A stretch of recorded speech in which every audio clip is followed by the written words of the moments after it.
This podcast is brought to you today by SafeMap International. Hey, on June 29th in Atlanta, Georgia, SafeMap is presenting Safety on the Edge North America, featuring Corey Pitzer and Todd Conklin. It'll be held in the Embassy Suites Hotel at Centennial Olympic Park, right in downtown Atlanta, very nearby the ASSE meeting. And it's an entire day of workshop around safety and the new view. It's open discussion. We're going to set our own agendas, and it's going to be a really good time to sort of talk about advanced knowledge of this kind of thing that we do all the time, this new view of safety. It's yours if you're interested. Early bird registration is $445, and you can contact SafeMap International, and that phone number is 604-642-6110. Now, let's go to the podcast. I can't believe the problems you put up with.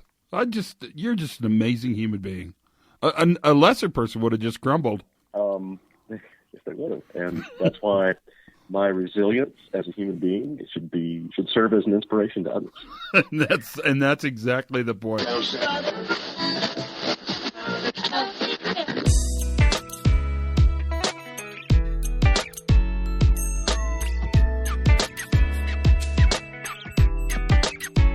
Everybody, and welcome to the Pre-Accident Podcast. I am your host. If we haven't met before, my friends call me Todd.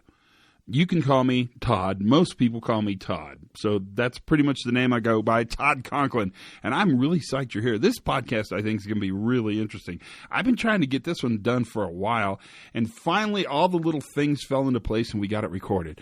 So today we're going to talk to an attorney really about the notion of risk and risk management, and it's a great conversation. I think you're going to find it very interesting. It certainly was fun.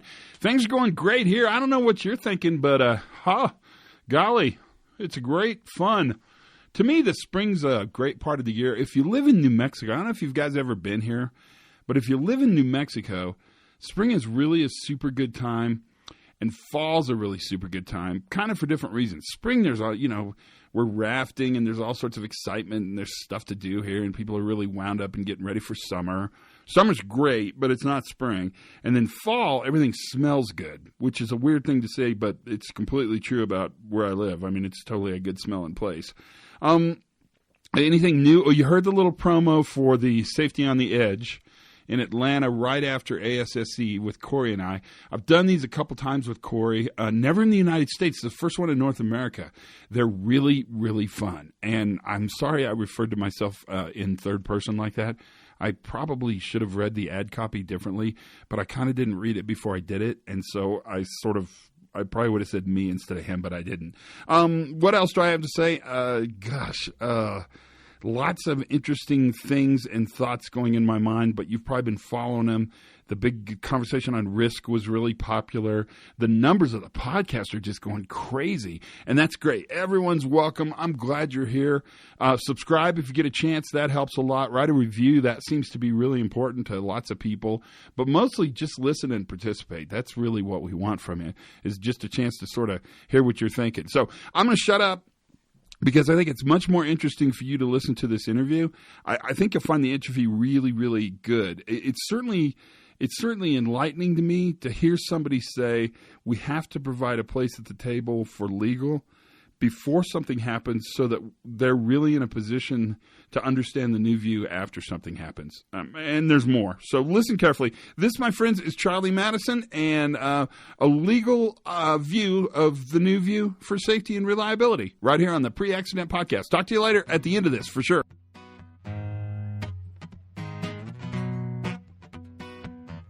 All right, Charlie Madison, introduce yourself to us. Tell us why we think you would be worth spending 30 minutes listening to. Well, Todd, thank you for having me on. As you know, I have been a lawyer for a very long time. So we're probably going to have to stop. We're going to have to stop because I think I can't have lawyers on. I think I signed a thing somewhere. I can't remember. I'll have to have someone look at it. But no, I'm sorry. I interrupted long enough to just interrupt. Does it help if I'm if I'm a recovering lawyer? Maybe. But most of the people that listen to this podcast, the lawyers are the people who say no all the time. Are you going to say no a lot of times? Only once, and that will be now. Okay. In answer to your question, which is no, I will not say no a bunch. So let me back out and tell us what you were starting to say, because that's perfect. Yeah. Well, I started out and spent about 17 years in trial practice, and I defended people toward the end of my career, doctors in hospitals who were in medical malpractice cases. And so I dealt with liability issues all the time. And part of my work, in fact, the core of my work later was with psychiatrists. And that's where I really started getting into a risk management role. After the first portion of my career, when you've got lawsuits, the risk has already it's already occurred. The management's already done. You're just picking up the pieces, burying the bodies, and all that. And but I started getting acquainted with actual risk management work when I was working with psychiatrists. I would get a phone call from the risk management arm of the American Psychiatric Association, and they would say, "Charlie, Dr. So-and-so just got a message on their message machine 10 minutes ago that from the parents of the patient who told him on the message that his patient had just committed suicide. And we told the doctor not to talk to the family or ever call them back. So please call and talk to the doctor." And so I would call the doctor up, and the first thing I would tell him is, okay, the main thing you have to do is talk to the family. And we're going to talk about how you do that, and so that you are able to communicate what you need to and not get sued. And so I did that a bunch of times, and so by doing that, I kind of got clued into what trying to prevent bad things is about. And luckily, none of my docs ever got sued. And I think a lot of that is because they really did the right thing, which was to really face the family and be very upfront with them and have a very open and honest conversation with them, which most people don't do. And they come across as being guilty. Would you say that's what led you into sort of a more enlightened view? Is that what it started you on the trail to the kind of this new view? Yes, and it was very obvious that I was giving recommendations that other people were not, because the universal recommendation was you never talk to the family. And I think the reason that they were giving them that advice was that they were trying to offer an idiot-proof solution to a very complicated problem. Oh, and, say that again. Can I repeat that? Idiot-proof solution to a complicated problem. Boy, that's good. That's good. I just made that up now. It worked. Yeah. So, and I think there's a normal human tendency to want to do that, at least within the risk management world. It's kind of their stock in trade. Because if you lay down an idiot-proof rule, you can't screw up by doing something wrong. So if you don't talk to the family, you can't say the wrong thing. But what it leaves on the table is the fact that inherently the family is going to be horribly offended that you didn't talk to them, and they will see the reticence to talk as an admission that you did something wrong. So that by giving them the recommendation that they not talk to the family, they were almost dooming their docs, the people they were taking care of, to trouble.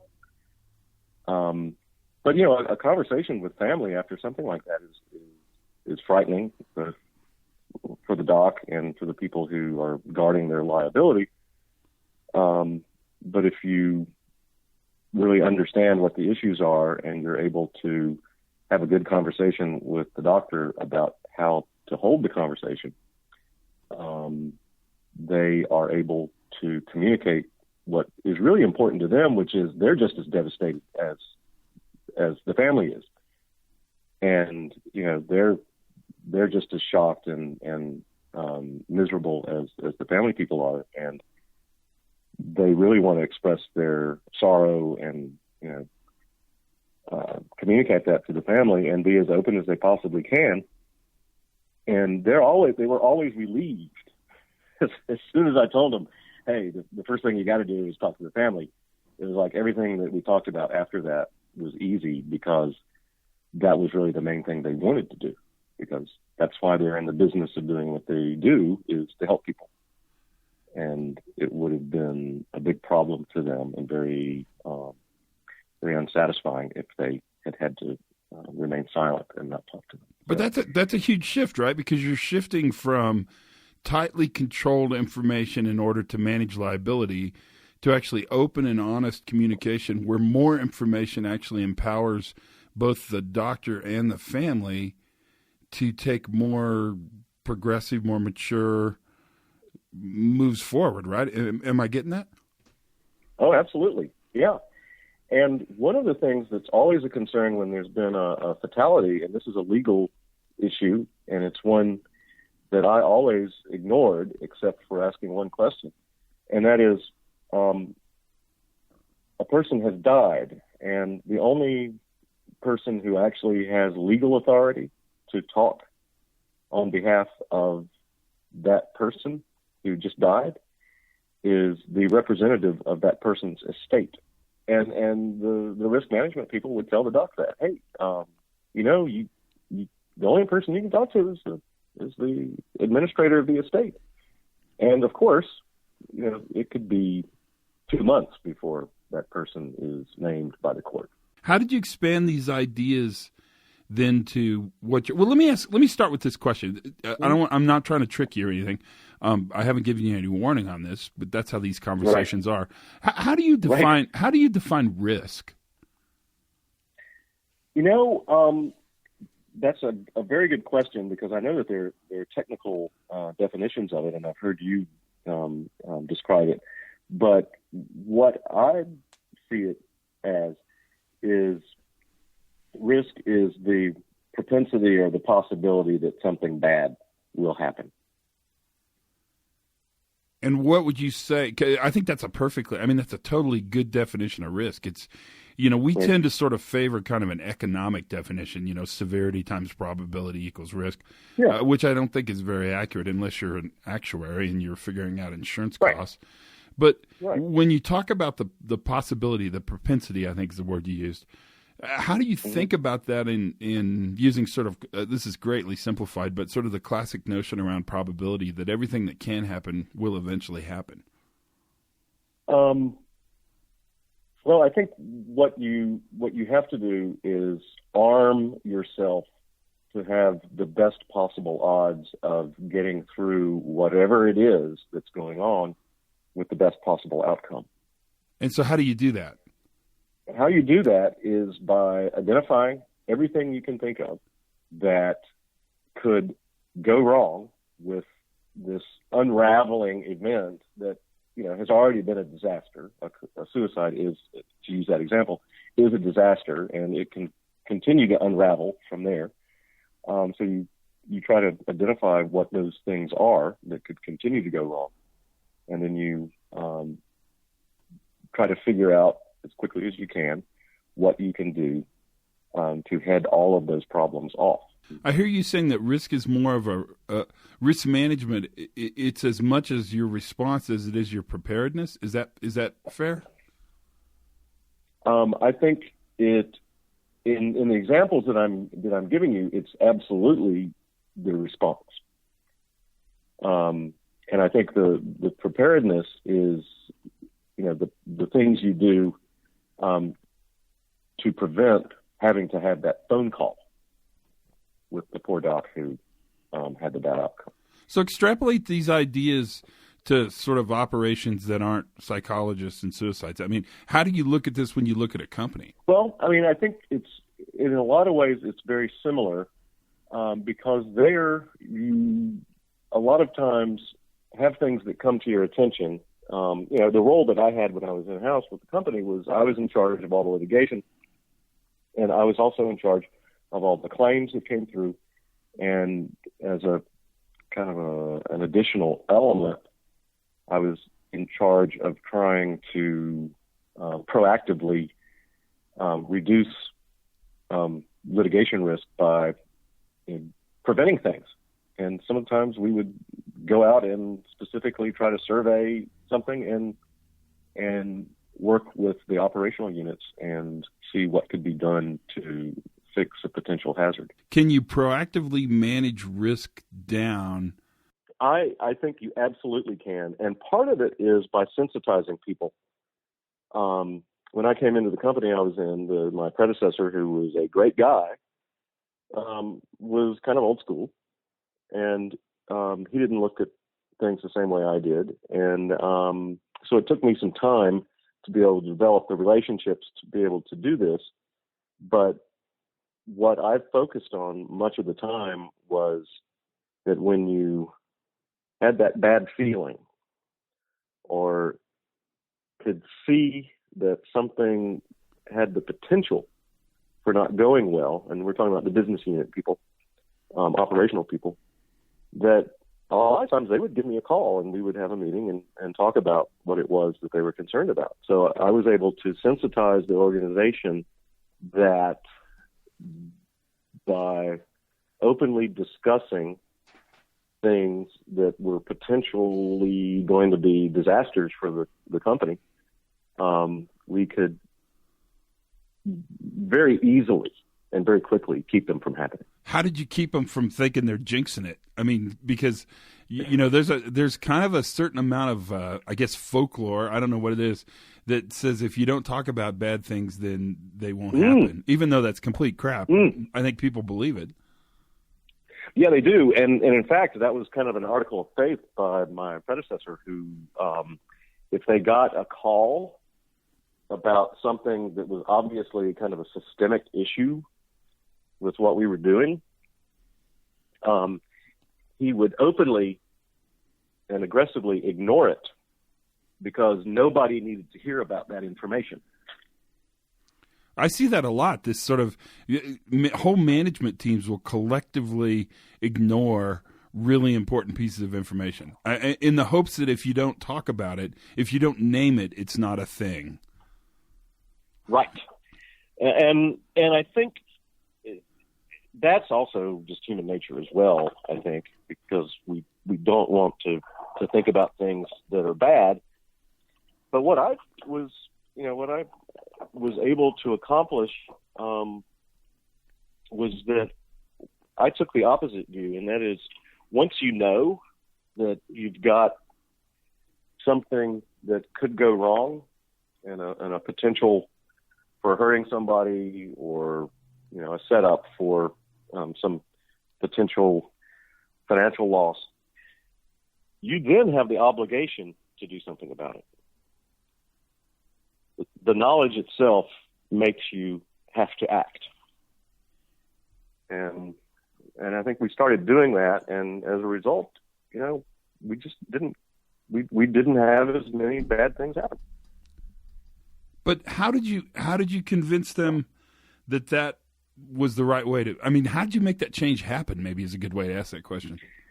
I think primarily it was because the company that I was working with had a culture where if something bad happened, a head would roll.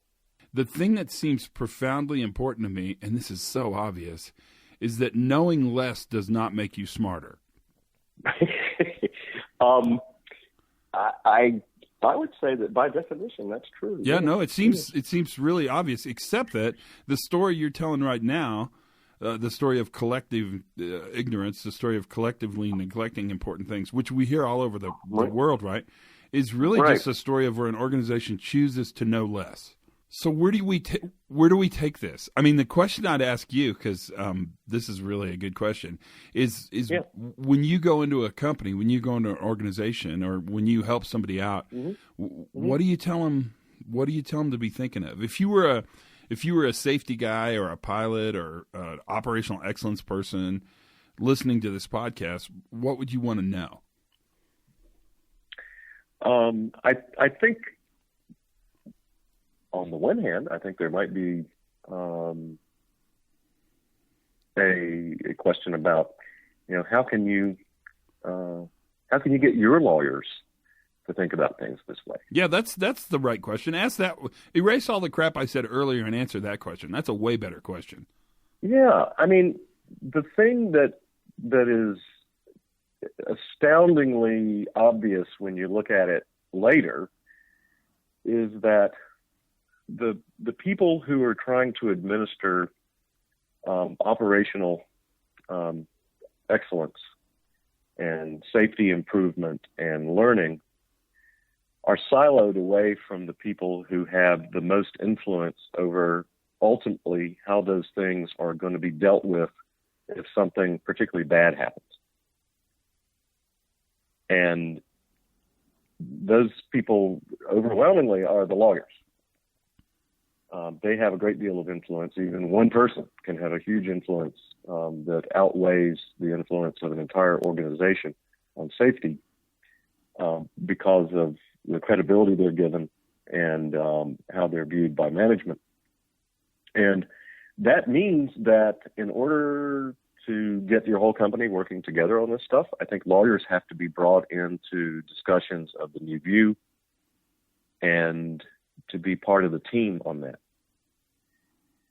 Because otherwise, lawyers are going to look at things the way lawyers are trained to look at things, which is on a completely different plane than everything that the new view has started to focus on. And I can elaborate on that if you. No, I think that's brilliant, because I think what you're telling me is we have to include the people who manage risk as retrospectively after an event happens. The attorneys, those kind of people, we have to include them in the prevention discussion. We've got to bring them in this conversation early, because having them in the conversation actually then allows them to work on both sides of the consequence, the prevention side and the reaction side, and it allows them to provide good counsel and to get smarter and to learn from us.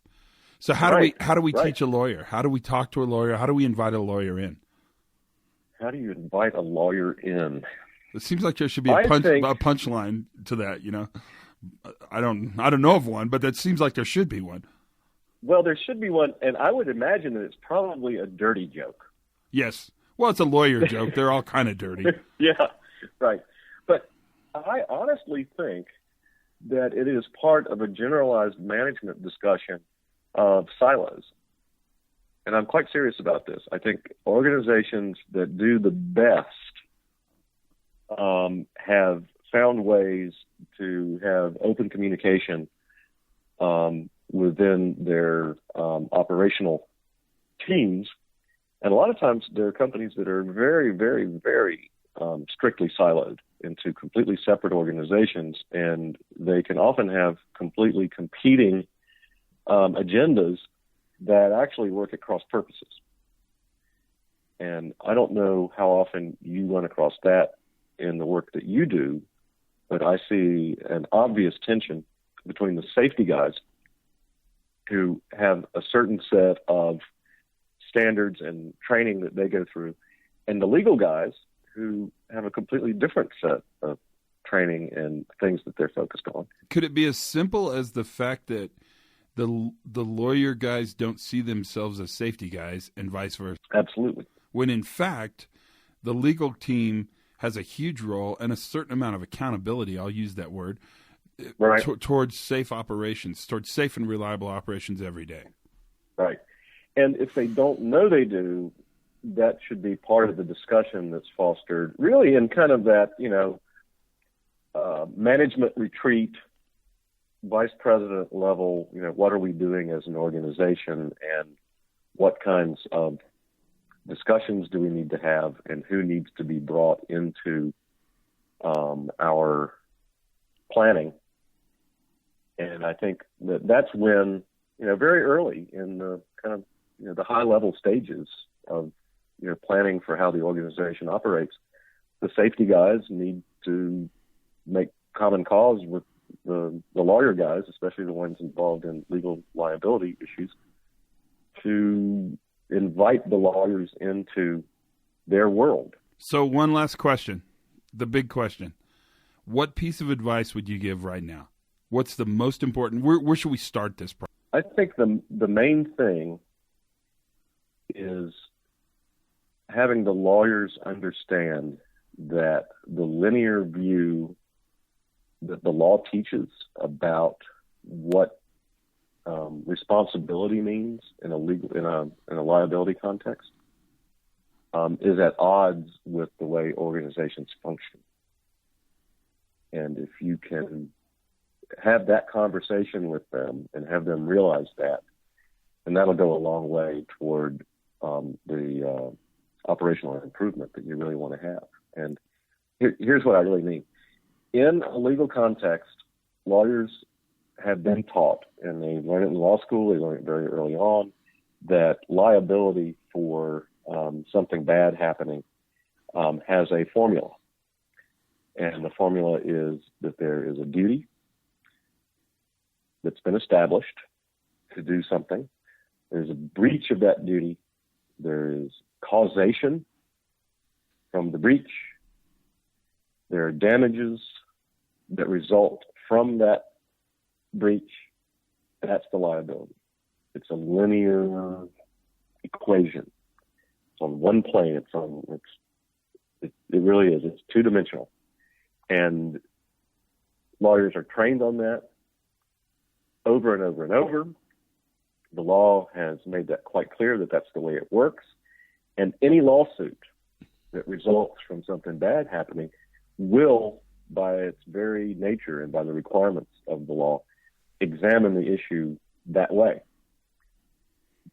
And as you, I'm sure, discuss all the time, no accident, no incident, no bad outcome occurs because of that linear outline. It's far more complicated, and if you examine the issues that way, more than likely you come to a conclusion about one thing that probably was less important than everything else, and you use that as the cause. And so you don't fix the things that actually caused your problem. And I think getting the lawyers to understand that the way the organization operates is not really the way that linear equation works I'd say that would be the best thing you could do, was to make the lawyers understand that. That's great.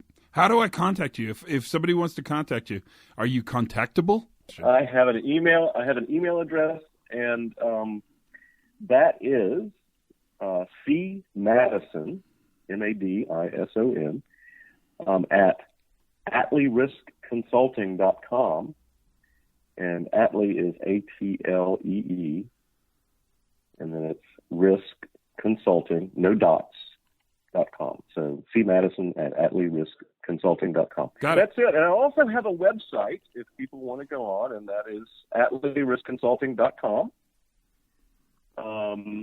There are some fabulous photos, fabulous information, and some fabulous articles written by a really smart blogger. So, thanks, Charlie. That was great. Hey, thanks, Todd. You did an amazing job.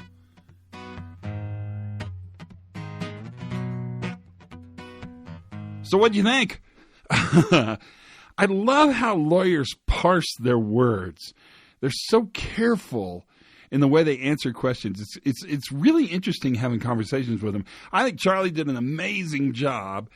And actually, I think he's so enlightened in the way he looks at the new view and the way he looks at how legal has a role in this and where that role exists, and then how this all sort of fans into the definition of risk. I really enjoyed it immensely. I thought it's a thoughtful podcast. Charlie did a phenomenal job. Phenomenal.